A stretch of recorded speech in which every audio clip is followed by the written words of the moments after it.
Welcome to the panel room.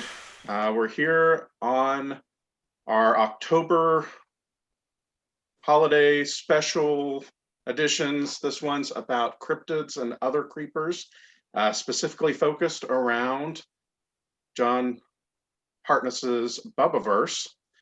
So before we start, let's go around the room and talk about one, who you are, and two, your relation to these cryptids in your neck of the woods. And we will start with John to give us kind of a heads up on the Bubbaverse itself. So hi, I'm John Hartness. I'm the founder and publisher of Falstaff Books and the creator and writer of Bubba the Monster Hunter. Bubba is a giant redneck who hunts monsters. This is what you get when a guy who looks like me starts writing urban fantasy. You get stories about a guy who looks like me. Bubba is the Southeastern Regional Monster Hunter for the Holy Roman Catholic Church. I started this series in 2012 or so, and over the years realized that since I had designated Bubba to be the Southeastern Regional Monster Hunter, that by definition would seem to indicate that there are other regional monster hunters.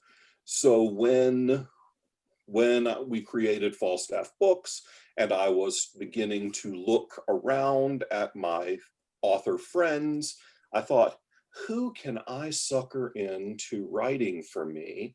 And how, hey, I'll tell them that they should write a Bubba series set in their part of the world.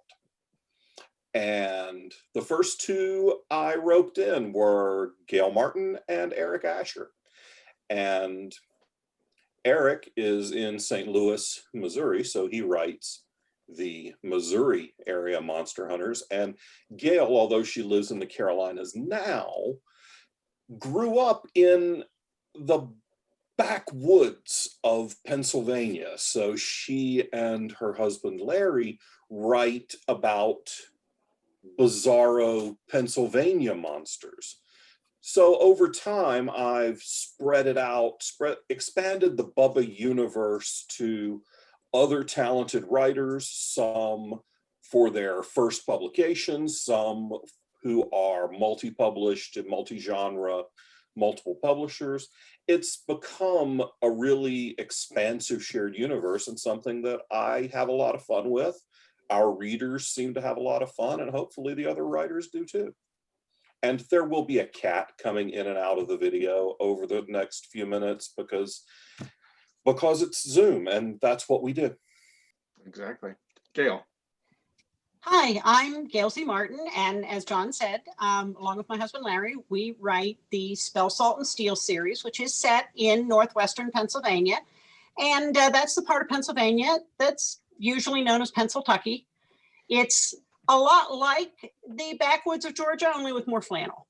And so Mark Wojcik is our monster hunter in the Bubbaverse, and he and Father Leo and some of their other friends all go off hunting cryptids that are native to Pennsylvania. And we've got some weird ones. My goal when we put each book together is to have at least one place where John snorts his Mountain Dew out his nose laughing.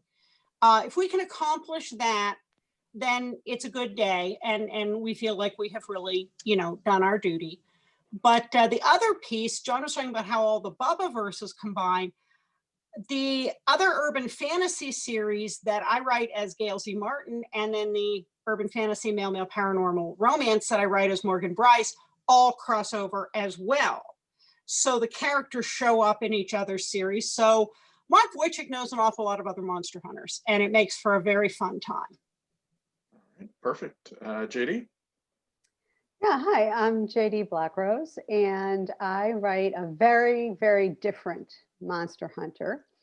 I said to John, I saw all these other people playing in John's sandbox, and I got jealous. So I said, I have an idea for a monster hunter, but she's going to be really, really different. And John said, okay, I don't know, send me something. So I think he expected I was going to write like a pitch or something. And instead I wrote the whole first novella, and I sent it to him. And I was really gratified because he got back to me basically the same night, actually, and said, write me 3 more of these. So my monster hunter is a Jewish mom of 3. And she in now, because John has thrown some loops at all of us and has changed things. But at the time when I wrote her, she was fighting monsters for the Holy Roman Catholic Church. So she is a little bit different.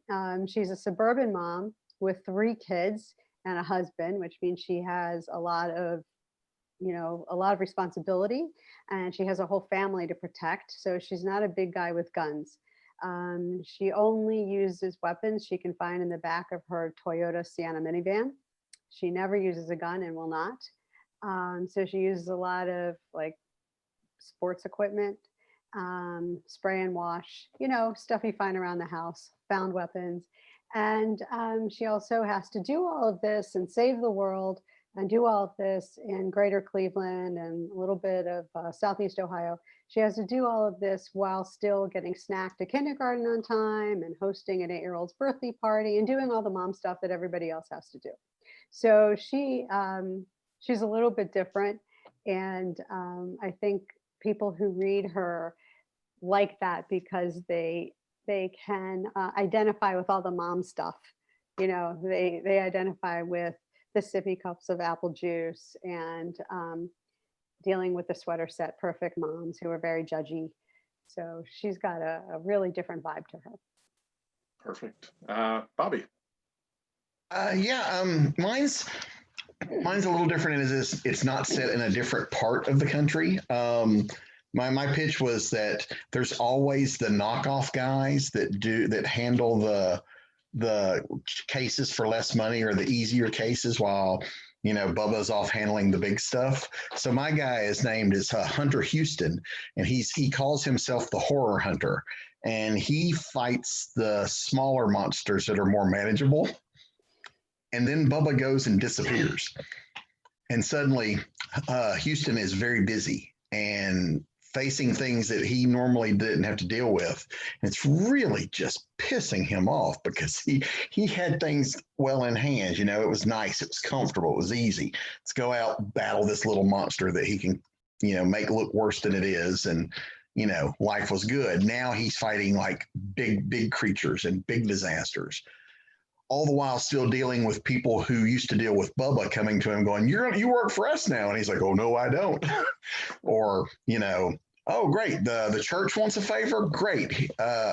Give them our standard rate plus 50%, things like that. Or the state of Georgia's calling, same thing. He knows who he can bilk out of his money. But he's a lot of fun. He's part of a team. They're also not big guys with guns. He uses knives and machetes and things like that a lot. But yeah, it's fun going out and playing with these monsters. I think we've come up with some interesting creatures for him to face. I certainly, especially in book 1, which is not out yet, but in book 1, I have him face some pretty interesting monsters that I laughed when the idea came to me, and John laughed when I pitched it. So I was like, okay. I'm working on book 3 now, in the process of writing book 3. And so they'll be out. I'm not sure when, but eventually. All right. Perfect. And when Bobby talks about Hunter Houston, and because Bobby and I are both big fans of the series Justified, I always think that he's the Constable Bob of the Bubbaverse. Yes. And if you don't know Justified, what's wrong with you? And if you haven't watched the season where Patton Oswalt comes in and plays Constable Bob, really, what's wrong with you? All right. Finally, Les. Hi, I'm Les Gould. I write the Peterson Apostle series in John's Bubbaverse. I had one of those great ones where John expanded the universe, not just for his friends that have been writing for many, many years, like Gail, but for to nurture and grow some new authors. And I'm one of those new guys. So my take on the Monster Hunter was he doesn't know anything about monsters or anything out there. So Matthew Peterson comes home to deal with a loss of his youngest brother in the family and bury him, and finds out that there's a bigger world out there, and he gets roped into helping the aging northeastern monster hunter and getting some vengeance on the werebear that killed his youngest brother.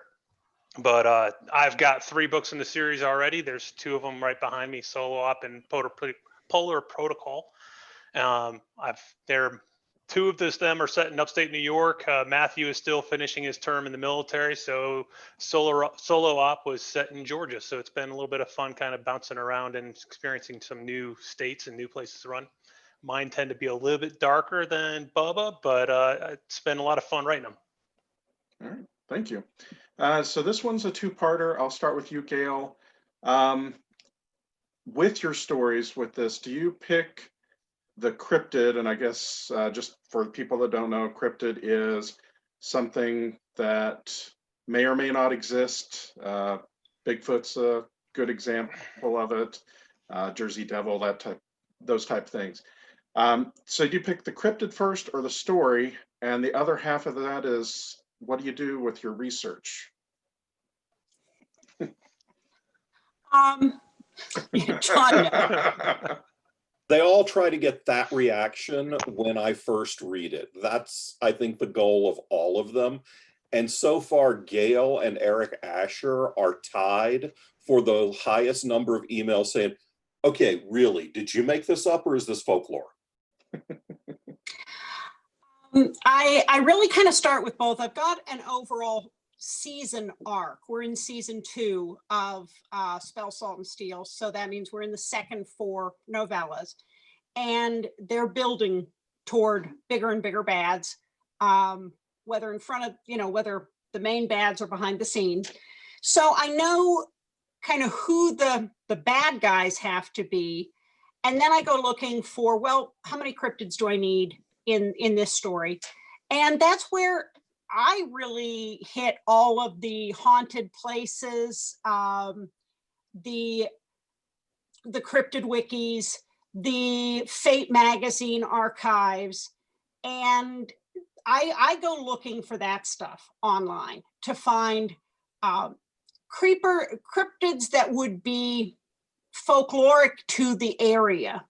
And since we both grew up there, we have heard a lot of the urban legends and the stories, so we try to incorporate those. And sometimes, you have to take some authorial license to make it fit where it's going to go there, but surprisingly little, like, Matt Anthony Wayne losing his finger bones the whole way between Erie and Philadelphia.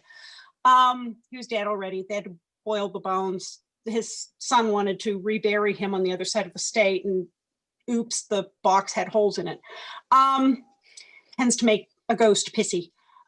So, we look for that sort of thing, and then we weave it together. And once you get out of the traditional vampire, werewolf kind of cryptids, you get into some really strange regional monsters.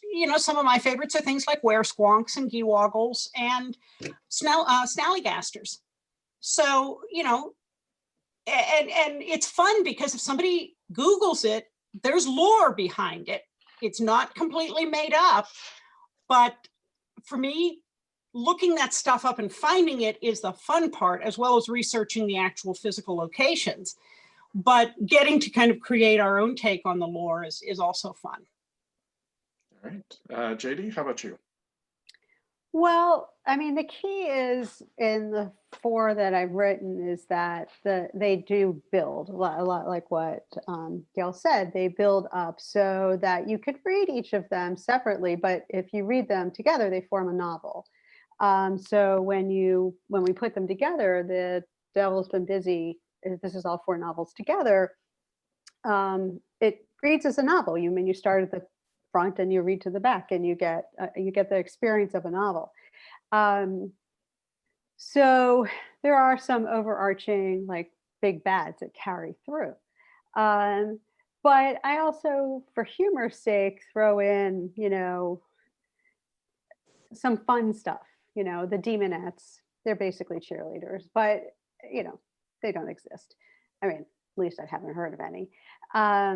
there's a scene with a clown making balloon animals that, it's just in there for fun.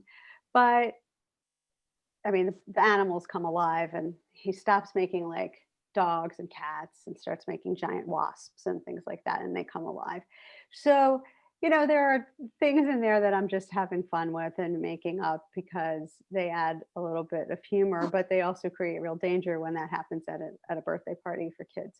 So, for me, it was just a vampire, but there's a whole story behind that. And at one point, for example, you really have to understand that we are playing in John's sandbox. So I had my vampire do something that vampires in John's world can't do. So I had to check, and John's like, nope, vampires can't do that. So I had Not to change the it. first person to do that, by the way. Sure. I mean, of course. So he's like, vampires can't do that. And I'm like, okay, it's your world. So I had to change it. So, you have to, there is still the almighty John Hartness. This is his world. And he's still the puppet master. So I had to change my vampire. I couldn't do what I wanted with him because I had to fix it. And That's all his name tense from now on. Yeah, right. The almighty John Hartness. But it is his world. So, vampires can't behave differently in Georgia and Cleveland. They're still vampires. All right. And Bobby, how about with yours? Most of mine are purely made up. The situation for like book one kind of made it because of where I decided to set it. Because I was thinking I wanted something for book one that was uniquely Georgia. And so I have it where there's a crack in Stone Mountain and things are crawling out of it. And so that's with that premise, the plot started building, which led to the creatures that are in there. And I remember just writing down is it okay if I say what it is, John? Go for it. Do you care? Okay. So the creatures that we deal with are inside of Stone Mountain are molten ants, molten fire ants. And so they're giant fire ants that can shoot molten lava out of, their tails, and they bite you. They're hot. So Stone Mountain is one giant anthill. And so, and of course, Houston says, oh, let me go on in there and see what's going on, and hilarity ensues. So most of my stuff's made up like that. I'm definitely so far all of mine have been in Georgia. We really haven't got outside of Georgia yet. The second one is more, in each one too, because knowing I'm doing 4, I'm trying to do different types of creatures or villains in each 4. And so in one of them, even to the point where some of the most villainous people in the third book are humans, even though there are monsters there as well, but the humans are pretty bad as well. But I was able to do that. And something that JD said that really makes a point too. We all went into this knowing we were doing 4, or at least I did. I'm assuming everybody else knew that going in. Knowing I'm doing 4, I could start peppering things for book 3 and 4 in book 1. Little clues or little things to set up so that when we introduce a character in book 3, or a character becomes important in book 3, I can actually have us meet him in book 1 or 2 in a smaller scene. So going in knowing we're doing 4 helped a lot with that. But the only one that I've used so far that's real is the town I live in does have one called the Wog, which I have Houston and his team dispatch in book 2. So it's not the main monster, the main creature for book 2, but I just couldn't do a series about monsters and not include our local monster. Definitely. Now, since you don't have to research because they're not, as you say, real, do you do anything when you're creating them to make sure they have kind of a flavor that seems authentic? Indeed, like in book 1, when dealing with the ants, I spent a lot of time designing and constructing the hierarchy of the ants it's almost like royalty. You know, there's a royal ant family, then there's different types of ants. They just happen to be giant. So I used a lot of research on real ants, you know, and I how just ants. I spent a lot of time in Florida in summers, and red fire ants are like the bane. They were the bane Yeah. of my existence. So I'm just shivering at the thought of them. Yeah. Well, Yeah, all the way up here. yeah. They're awful. Well, the idea came from this because there's been this joke that I've said it and I've heard other people say it, that like, yeah, the entire southeast corner of the United States is really just one giant anthill. You know, we just live on top of it. And so that was my basis for playing with it. So yeah, I designed this whole underground world that exists that we just never see, that never quite gets up to our level because they just don't want to have to put up with our crap. So that's why they don't come out of it. And so, but deciding it very much like a monarchy, and setting up what type of ants fall into what type of job, or, you know, and then setting up the premise of a civil war going on down there and who's fighting who and why and how. So there was a lot of research about ants. So I probably know more about ants than I ever thought I'd want to. Yeah. And so with the monster in the second book, it's more of an internal thing where he gets inside your head. And while it's not based on any one particular thing, a lot of it is based on personal experiences. When I was a child, I used to suffer from night terrors, and there was a recurring person chasing me through my dreams up until I was in my 20s that I've never met in person. This person doesn't exist as far as I know, but he was a constant through the dreams. And so I used that as the starting point, so I could use my own remembrances and dreams. And then, you know, when you come face to face with that person, it doesn't exist in the, you know, and suddenly there they are. How would that make you feel? And that's kind of where I started the second book. So pulling things just like that. And then, you know, this is fiction. Sometimes you just go, okay, I need something. Let me just make something up. But then the trick is, once you make it up, is to be consistent with what you made up. So. Exactly. All right. Now it looks like Theresa is here. So Hello. let's go ahead and have you introduce yourself. Tell everyone your experience, or excuse me, your corner of the Bubbaverse, and then Okay. I'll get you this question that we just started. Awesome.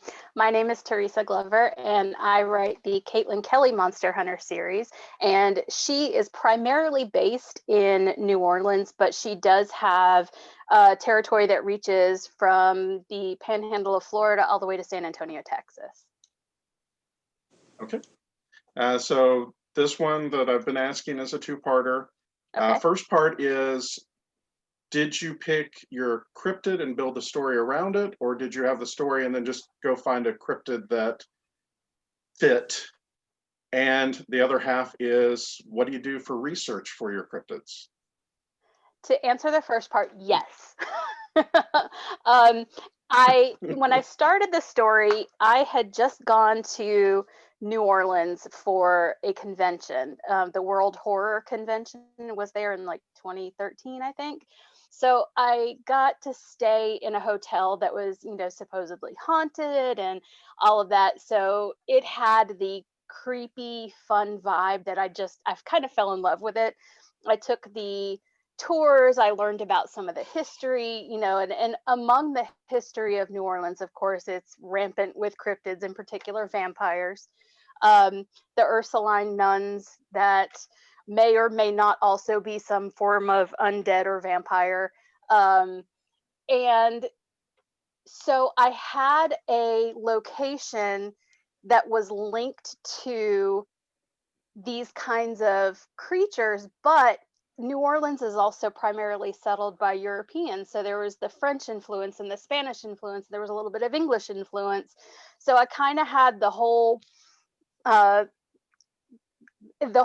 cavalcade of gods and mythologies and, you know, cryptids available to me. So as I was kind of playing around with the idea of writing something that was taking place in New Orleans, I heard about this hotel that was supposed to be really well known for being like a suicide hotel, where people would just commit suicide there in more frequent numbers than anywhere else. So of course that kind of sent me down the rabbit hole.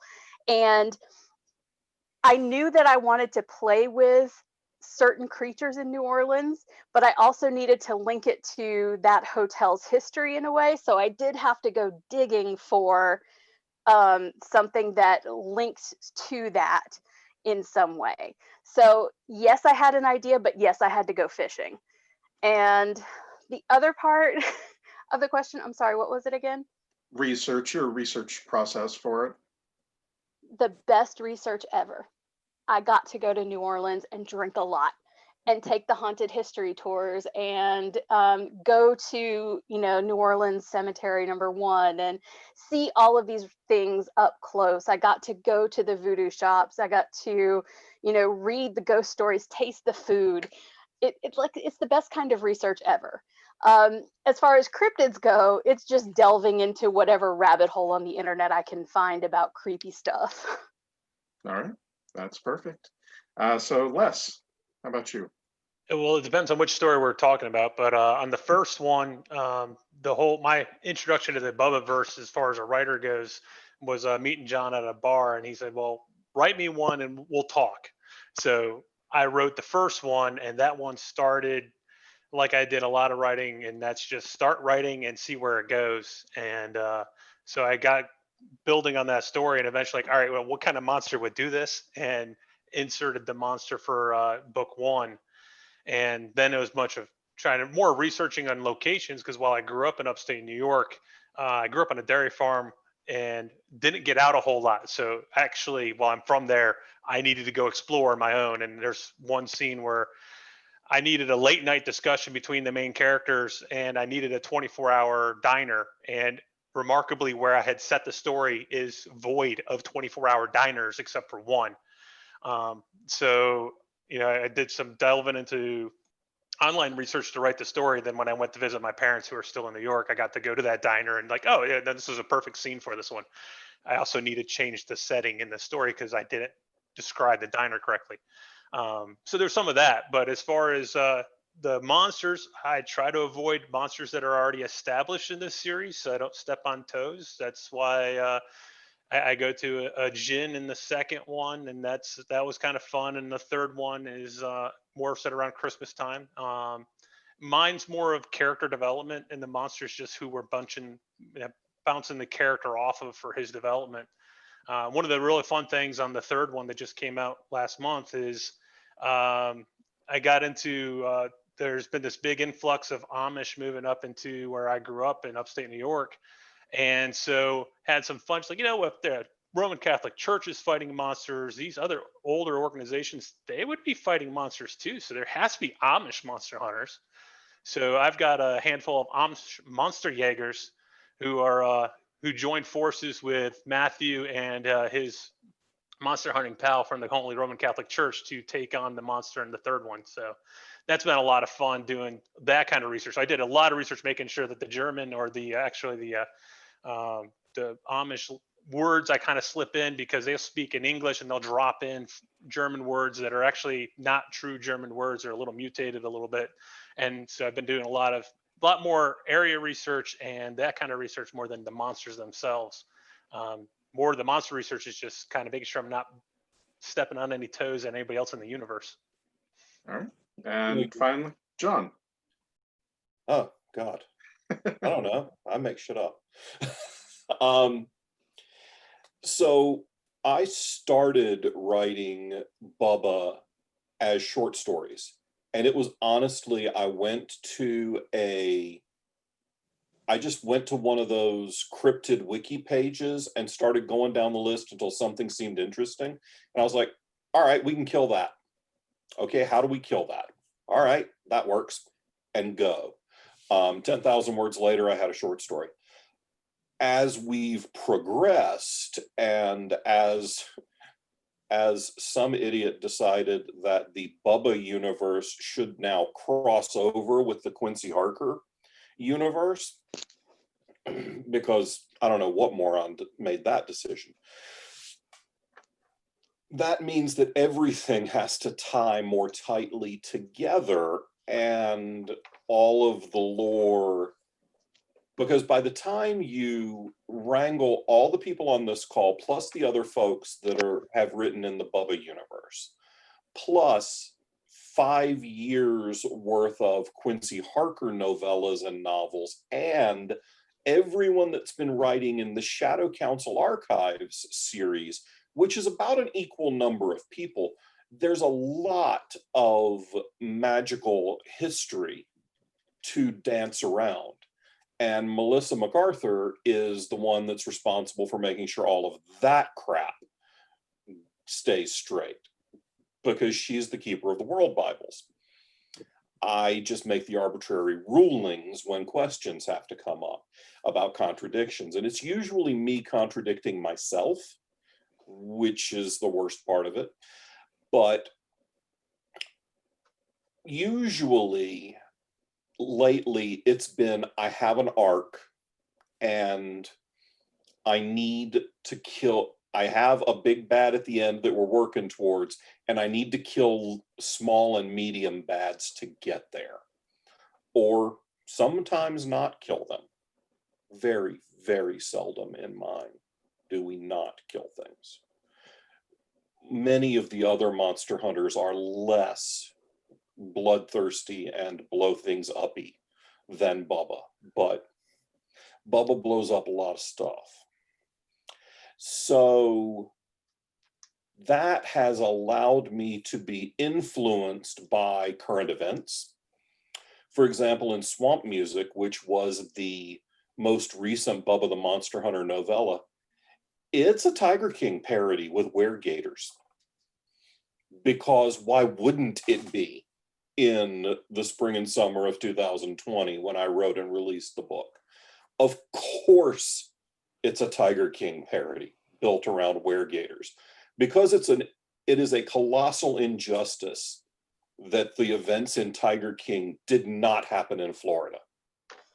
That is the most Florida man story that's ever happened not in Florida. So I added lycanthropes and made it in Florida. And a mohawk. Big mohawk. So for research, if I can't find it on the internet, I make it up. Because, as JD said, I am the Almighty. It's my universe. And if I don't if I don't like what I find on the internet, I make it up. Now because Bobby raised an interesting point, though, and this is something that everyone is contracted to write novellas in series that build up to a season, and then we typically go on to a second season and third and whatever. Some of my authors don't do so good with the 30,000 word limit. I don't know what you're talking about. So in some of the season 1 collections, there are 4 books.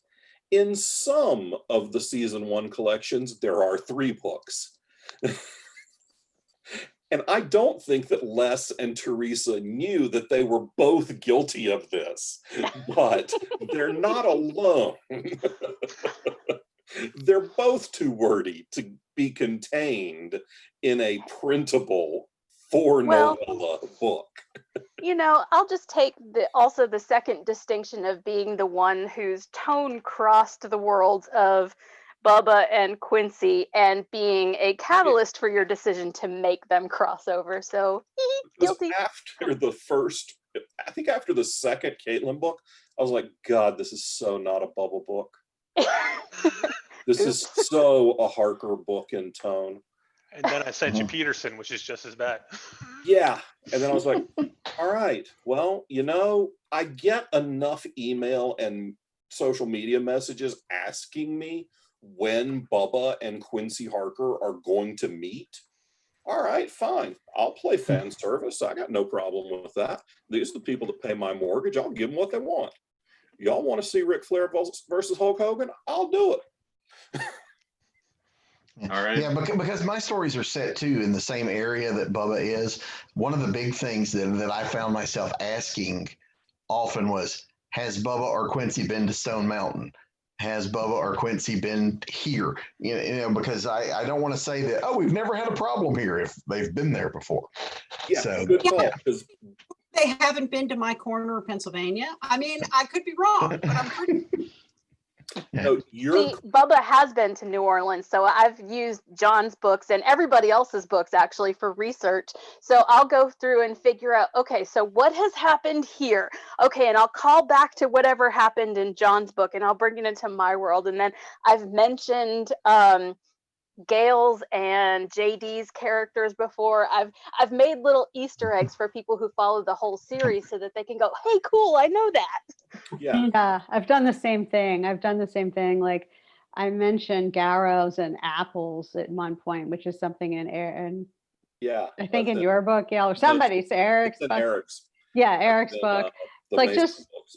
yeah, just little books or just little things, or like at some point Jess is reading something about a big disturbance in Georgia and this redneck who's being pulled out of a swamp, just like little things that if you're reading in the whole universe, you'll be like, I got that, doing a Captain America. Yeah, I got that reference, right? So And now, of course, I'm starting to get people emailing and sending me social media messages about when all of these different hunters are going to show up in a Bubba book. And I was like, maybe we'll do an anthology. We gotta have imagine them all in a bar. a Monster Hunter convention right Like, there. just like all in a bar, right? I don't think the bar would last long. I think that's the problem. Right. Oh my God, it would be, It would not.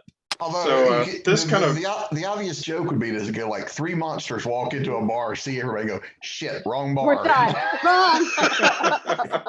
Uncle. And they all just walk away. That's Yeah. the end of the whole joke.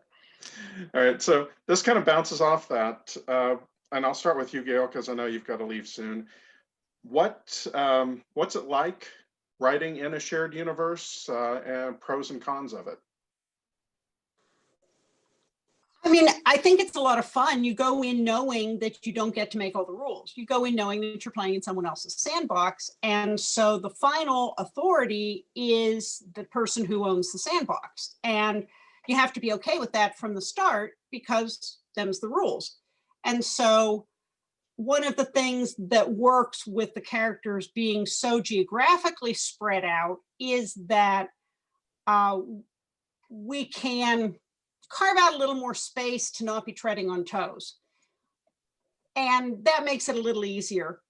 We're not crossing each other on the street. But yeah, I think you know going in, and it's not nearly as restrictive as like some of the gaming universes are out there. John is a beneficent god. He is mighty and merciful. So yeah, you're just never living this down. I don't even owe her royalties. I mean, not right. It's a couple of months before I have to give her money again. True. But yeah, I think you just have to accept that going in. It really doesn't cramp our style at all. There's sometimes we get edits back that go, no, you can't do that because we did this something else. But that's been really minor, and it's not like it makes you rewrite the story. It just means you have to take a little something out and put a little something in. So really not, it hasn't been a problem for us. Let me put it that way. One of the things as the evil overlord of all of these different series that's been kind of janky is that there are so many,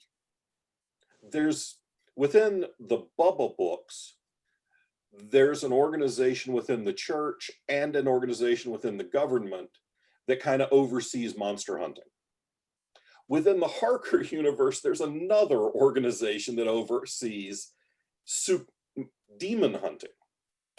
Well, Eric and Gail both invented other organizations within the government and church. And when I first read them, I was like, how are we going to do that? And then I thought, giant bureaucracies, they are redundant as hell anyway. Go for it. they can all have 17 different departments that all do the same thing, and they just tax the piss out of you to make it happen, because that's what giant bureaucracies do. Well, and not only do they duplicate, but they're all at war with each other because none of them trust each other, and all of them are turf fighting, and all of them are fighting for resources and keeping secrets from each other. So there's a recurrent two guys who show up in the Spell, Salt, and Steel series, and they are the quintessential men in black. They actually identify themselves with a straight face as Agents Smith and Jones. So Mark has a wonderful time naming them everything else. They're, all of the Batman and Robin, they're Dastardly and Muttley. Every time he refers to them, it's another famous duo. And sometimes some of the other secret government and Catholic organizations all show up and bully each other. Mark's parish priest apparently has a lot more clout than you'd think for a guy who runs a little tiny parish that is mostly attended by elderly ladies. And when he cusses somebody out in Latin, it apparently he does a really good job with it. So yeah, that's the kind of fun is being able to play with those sort of things. Perfect. JD, how about you? Well, again, I mean, we are playing in, in John's world, but John does have, like, in the whole universe, there are a lot of organizations. And it's been, as I think ahead toward what's going to happen in the next 4 novellas, it's been a while since I've written Jess, and a lot of stuff has happened in everybody else's, books. And I have to try to think, what am I going to do? So in Jess's world, the Holy Roman Catholic Church takes sort of like a really far back seat, like she gets information from them, but her real mentor is a rabbi, Rabbi Stein. And she finds out that the church has known some things about her that they never told her. And meanwhile, in Bubba's world, he's gone to Fairyland. He's sort of been kicked out of the church. Like, a lot of things have happened.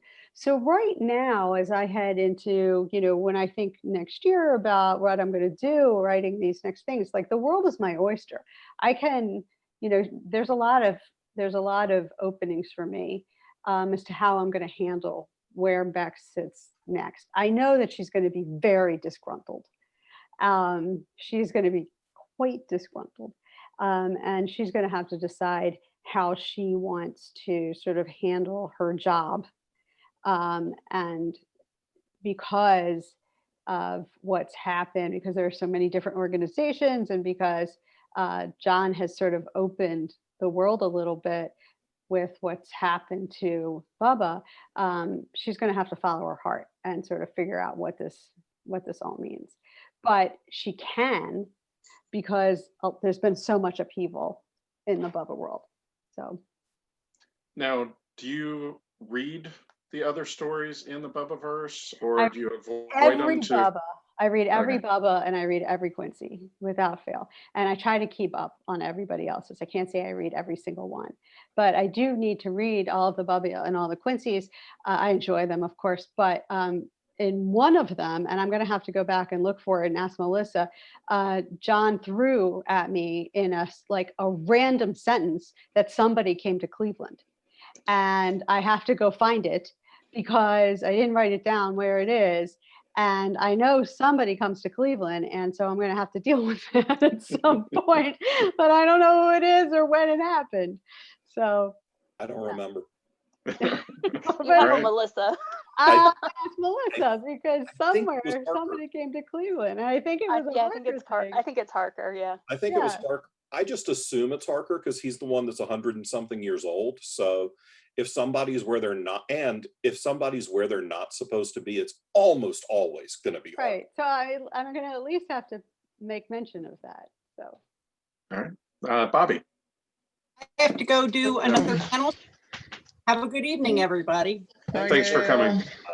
Bye. Thanks for having me. Yeah, playing it, because this is not the first time I've played in universes that I don't own. I've done some licensed properties and things like that. This so much easier.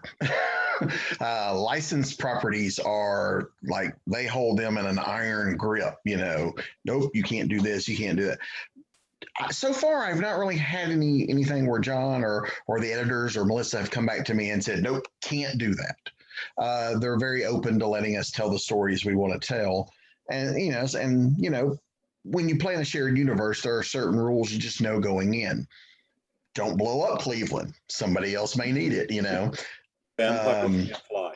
Vampires can't fly, different things like that. Just so but outside of that, the continuity of things like that, we're pretty open to what we can do. Again, like I said, we're not, don't destroy the world or, because I have had, and you guys may have had this too, I've had people come up to me at conventions who are aware of the Bubbaverse and are asking me, why aren't your guys working for this? And I was like, well, my guy's not a joiner, and but there's many reasons when, so it's like, yeah, he doesn't want to belong to any organization that would have him as a member.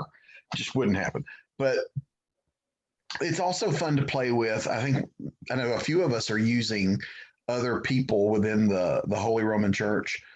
The guy that I'm using, I purposefully didn't use any of the same characters that John uses because my bishop has an ulterior motive and he wants to, he thinks they have some power because they're in charge of this monster hunters, so he wants that power. So he's trying to, when Bubba disappears, he sees that as his opportunity to get his own monster hunter. And if I got my own pet monster hunter, that gives me a little more prestige. So things like that I can play with. And because I knew I was having 4, I could introduce him in book 1 and slowly show his power plays until we get to the big story where he's a major focus. So yeah, and so stuff like that's been fun. And yeah, I too, as was mentioned earlier, I have been like peppering it with like Mike Houston and his partner Tommy Mack are talking about, oh, did you hear? I heard something about this, or Candy's looking up things, researching for him, their assistant, and she's talking about things that happened in other people's books, just as a little throwaway line. Just to remind everybody that it is part of one big universe. Because I grew up seeing that in comics a lot of times, like Spider-Man would swing past the Baxter Building. Want to know where the Fantastic Four are? Check out their magazine, and it's all just fun. And it reminds people that this is a big universe, and yeah. And that's exactly where the idea came from. I'm also an old comic book nerd, so this idea came from the X-Men and Spider-Man universes. That's why I called them the Bubba and Harker universes, because that's how Marvel referred to the X-Men universe and all of that. I totally lifted that idea from comic books. Yeah, and it's beautiful too when you get to, we're all still fairly early. A bunch of us are in our first or just starting our second, runs. I fully expect to see, as we start getting more and more into this, people going, hey, can I borrow your character? Or how would you like to write our characters teaming up? That kind of thing. I totally see more of that coming. It has to.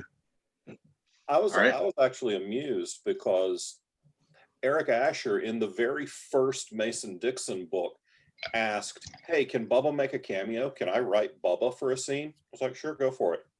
Nobody else has touched it. Well, there will be a request, because I figure by the time I get to book 4, Bubba's back from Fairyland. So I figure at some point I'm going to. They might need to go have a beer and talk some shit out. Yeah. I'm not sure I could handle Bubba's voice. No, but that's okay. I have other crossover plans. The best way I find to do it, I have to watch that video of him reading about the dance off. My video. That gets me, gets me right there listening to John read that. That was the best video. Yep. Guilty. Still hilarious. Still makes me laugh every time. All right. Theresa, pros and cons of shared universe. I think there's really more pros than there are cons, simply because, and it might be the group of people that we're working with, but it's a very collaborative group. You know, I have a bunch of funny, nerdy friends who can write silly stuff. And if the research involves reading all of that and, you know, giving those subtle nods, I mean, that's a pro. You I've never been told no, I can't do something in the universe, but I have had the opportunity to go, can I make Amelia Earhart a monster hunter? And you know, the conversation gets a little further with how are we going to do this? What's the context? And things like that. I would say that really the only con is that especially in editing, I've done a book where a particular cryptid I had planned to use for one of my books was already used by somebody else. So now I need to go find another big bad. But I mean, if that's the worst that's going to happen, I'm not complaining. So there isn't much crossover with cryptids? It only matters when it's a weird cryptid, because I mean, everybody gets vampires and lycanthropes. Right. But you know, gowrows and hoop snakes are pretty specific. And Yeah. like JD defined what a phoenix is in this universe. So anybody who wants to write a phoenix has to read The Devil's Been Busy, because that's the canon. Yep. I never used a phoenix in this universe, so I didn't have to worry about what a phoenix was like. And like, you know, there's always the Melissa, the holder of the World Bible. And I've asked her a couple of times, hey, has this particular creature ever been used? And we'll go through and figure out which ones have been used. And if I still want to use that same one, but in a different way, can we differentiate it in some way? Like, you know, different types of trolls. Trolls. Yes, exactly.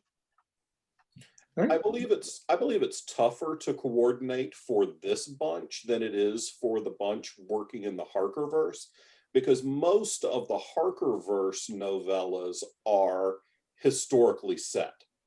They all take place at different places in the world and different times. Although there's a fair chunk of Victorian England, so we had to decide who got Mycroft Holmes and who got Moriarty between James Palmer and Alexander Christian. Lex got dibs because she was writing Watson. But these guys have to pay attention to what's going on, because just like I said, they are creating the monster canon that somebody else might need to use. So they have to pay a little bit closer attention to what's being produced right now than the folks that are writing about demons and vampires from 100 years ago. All right. Les, how about yourself? I gotta admit, I took the easy way out being the new guy. And I said, well, if I got a guy who doesn't know anything about the world, he can screw up a lot and not really step on toes. I mean, but that as he learns more and more about the world's going on, that safety net is being eroded away, as I'm going to have to start going into cryptids that have been touched on or mentioned in other stories. And they're going to, you know, one of the fun things I got to take out of it was, because John has both demon and the Holy Roman Catholic Church, my guy did so well beating up the first monster that the Holy Roman Catholic Church says, hey, you want to take over for Jacob when he retires? And then in the second one, Jacob's not around, so he has to take out the monster on his own, and Demon shows up and says, hey, you did a great job. When you're out of the army, come talk to us. And so now they're both fighting over him, and we haven't gotten to him making a decision yet. But that was fun to kind of bring both of those in. A lot of times, like everyone else has been saying, it's little throwaway lines here and there. I've got in the first book, they're looking for a gun that will be able to punch through a werebear pelt.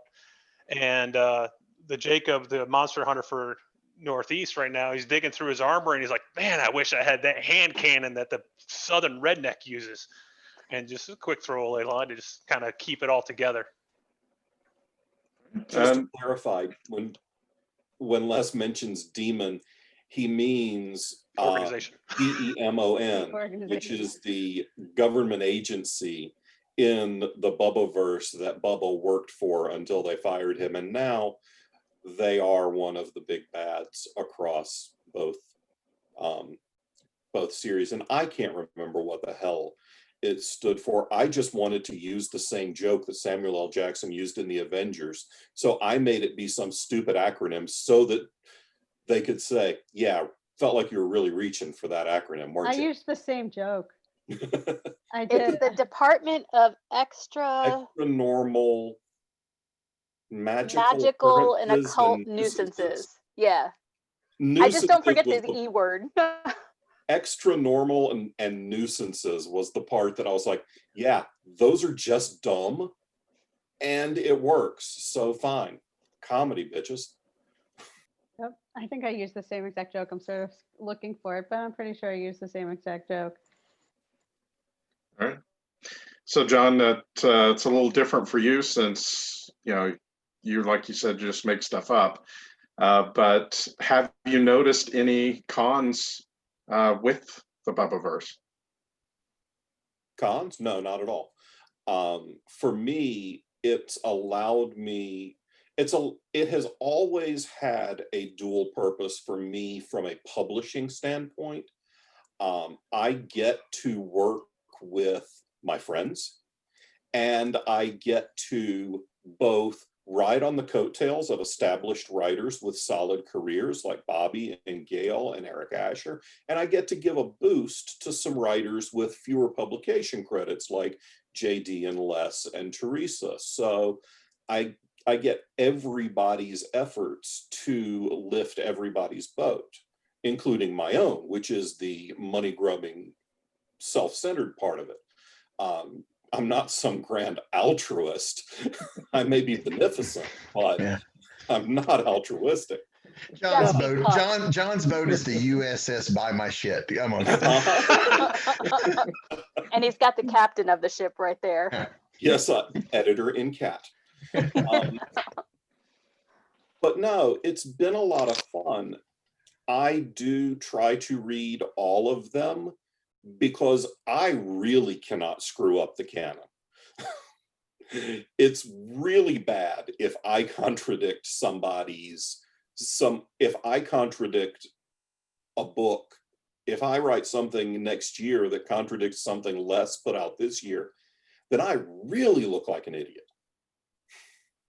Because I'm the one who's supposed to be keeping track of all this. I am not the one keeping track of all this. Melissa and the other editors are keeping track of all this, but I edit about a third to half of the Bubbaverse at this point. But everything passes through Melissa as one single point of continuity, because there has to be that. That's that coordination and letting go of editing Bubbaverse expanded universe titles and Harkerverse expanded universe titles, as there have gotten to be far too many for me to do myself, because we're up to 20 something titles across the two universes, if not more, not counting the ones I've written. There's no way I can edit all of that. So that has been a challenge for me, to send stuff off to entrust other editors to make sure that the tone fits. But that's been the only thing and that's just writer ego. There's also too but for fans who are fans of John's books, the Bubba Prime books, it's easier to try reading somebody who's never, like, if you've never heard of me, it might be easier to read one of my books knowing that universe that it's in, as opposed to trying an author unseen on something you don't know anything about. So this gives us all opportunities to, there's already a familiarity of there to what they're going to get in one of these books, but from what's come before. So I think it allows people to try new authors that they might not have done before. I think And the tone. Oh, I'm sorry, Teresa. No, go ahead. I think the tone part, John just mentioned, the tone of Bubba was something I really tried very hard to meet, to emulate. Bubba's funny, right? Bubba's hilarious. But also there are moments that are quite poignant. And I wanted really, really, really to make sure I hit that tone. I mean, the character is different, the setting is completely different, but I struggled and worked very hard to achieve that tone. That's what I was really going for, because I think when people read Bubba, that's what they're looking for. That we're looking for that sort of lighthearted, funny, sort of off-color tone, but with these moments of sort of poignancy. So personally, that's what I was really trying to get, so that there would be that consistency in tone from Bubba to Jess. Which would be somewhat difficult, I would think, of a Southeast redneck to a Jewish mother. You'd be surprised. She holds her own. Yeah. Well, writing mine, it only drove home the fact that I'm not as funny as John. So I didn't even try. So yeah. So I have to be funny in different ways. So my characters can be funny and say funny thing, there's a lot of comedy in how they talk and act, but I tried to make it the situations hilarious. Giant molten fire ants I thought was hilarious. They fight a giant mud monster in book 2. Things like that. It's absurd, and they can comment on the absurdity of what's going on around them, and I get a lot of humor out of that.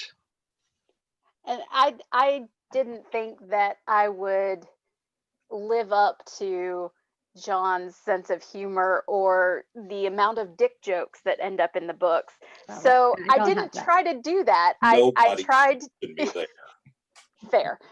So I tried to do kind of like what Bobby said and find those other ways of bringing that humor and that snark into it. And I'm just pretty sarcastic as a person, so when I write, it comes out that way. And I do the funny that way. But I also had a little bit of an ulterior motive and something that I was moving towards. So that's how the tone in Caitlin changed quite a bit. And one of the things that I wanted to kind of touch on was what Bobby said about somebody trying a new author because it's taking place in a familiar universe. And I work at the fall staff table at a lot of conventions, back in the time when we were doing that. And that was probably the easiest thing to sell, was one of the Bubba or Harkerverse books, because people would come up and ask John, when's the next one? When's the next one? And they were just hungry for more, and showing them that, hey, this isn't Bubba, but this takes place in the same universe. And this is that same kind of tone, like JD was saying, or, that same silly sense of humor that comes through. Try these. And they were more than willing to do that, simply because that was familiar turf for them. It's similar to the experience that we all had when we created Authors and Dragons, because we started this silly podcast that we do thinking that the 5 or 6 of us could leech off each other's fans. And we have successfully, but also the podcast has brought in fans that had never heard of any of the individuals, and they have become fans. So the hope is that it does cast a wider net for everyone, because people who have known less and for decades are going to buy his first book, because your friends will buy your first book. And since it's good, they'll buy more of his books. Now, the hope is that when they get to the back and they see the other Bubbaverse other books in the Bubbaverse, they'll click on that or look it up if they've got a print copy, and they'll follow all of that to sell through to everyone else. Yeah, I think it's important when we say tone.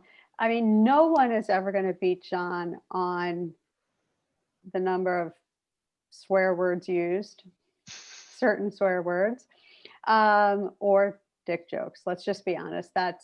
He's the all-time champion right there. And Jess actually doesn't swear very much at all. because she is trying to set a good example for her kids.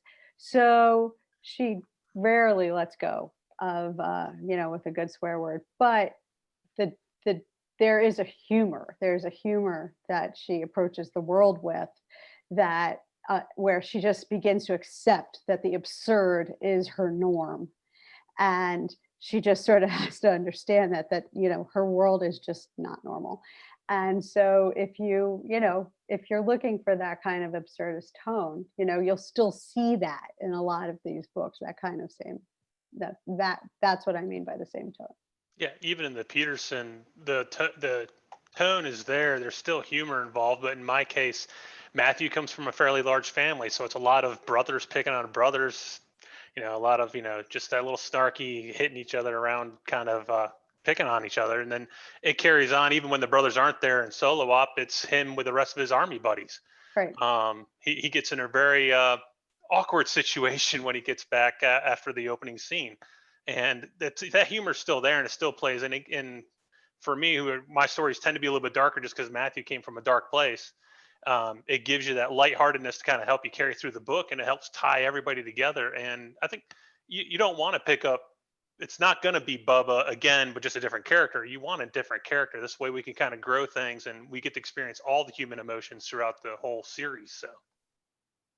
All right. Plus, if everybody was just writing it the exact same way, what would be the point? Yeah. That would be boring. Yeah. The different spins that people have put on this version of comedic urban fantasy or horror comedy is one of the fun things for readers. I mean, people who are fans of my books and the Bubbaverse books are also going to be fans of Jeff Strand and Rick Gualtieri, and Jeff's work is dramatically different from anything I write, but it's still hilarious. And even his darkest stuff has really funny moments. And Rick's stuff is really lighter urban fantasy, but the comedy that he uses is very different from anything that any of us are working with. And it's just writers putting their own stamp on the genre. I think that's a good place to end it here. So let's go around the room and have everyone tell us where we can find you and where we can find your books. We'll start with you, JD. Sure. So all of my books are available on Amazon and are available through KU, Kindle Unlimited. And the best place to find me is slipperywords.com, which is my website. And of course, you can find me under JD Blackrose, both on Twitter and Facebook. Perfect. Bobby. Most everything I've done is on Amazon, paperbacks and ebooks. You can find everything at bobbynash.com. I do a lot of stuff. I have my own press, Ben Books, which you can find at ben-books.com. That's BEN. Everything on Ben Books is available on Kindle Unlimited. And we do a lot of audio books of those as well. So a lot of them out there. I'm all over social media. I'm author Bobby Nash on Facebook. I'm at Bobby Nash on Twitter, and I'm Bobby Nash Writes on Instagram. Perfect. Theresa.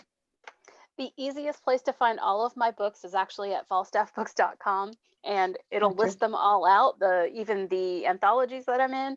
I do have a website coming, but it's not ready just yet, so more information about that later. And you can find me as Theresa Glover on Facebook and Twitter. All right, thank you. And Les. Yeah, so obviously my books are available from falstaffbooks.com. They're also on Kindle or on Amazon for Kindle Unlimited and paperback. And then we're going to bring all these together in our famous collection out in November. So please grab that when it comes out. You can find me at lesgould.com, is my website, or you can follow me on Twitter, Instagram, or Facebook. All is Les Gould Writes. All right, and finally, John. Needless to say, you can find my work at falstaffbooks.com. Also johnhartness.com, because I'm thoroughly original. And I have a Facebook group, which is John G. Hartness Books, and that's a great way to see more images of this cat that now has my arm completely asleep. Oh, sorry, buddy. Did I disturb His Highness? I may be a beneficent ruler, but he is not. But also you can join the Misfit Toys, which is the Falstaff Books Facebook group. And we do monthly launch parties, and you can interact with all of the staff and frequently a lot of our authors as well. So look us up there. All of the Bubbaverse books are available through Kindle Unlimited, and many of them are available in audio as well. And you, including The Devil's Been Busy, which is narrated by the author, which is one of the few times that that has worked out well. That's true. Yeah. I narrated my own book. And it sounds great. It was a great job. So check all of that out. And yeah, that's it. I want to thank everyone for coming, and we'll see everyone next week. Bye.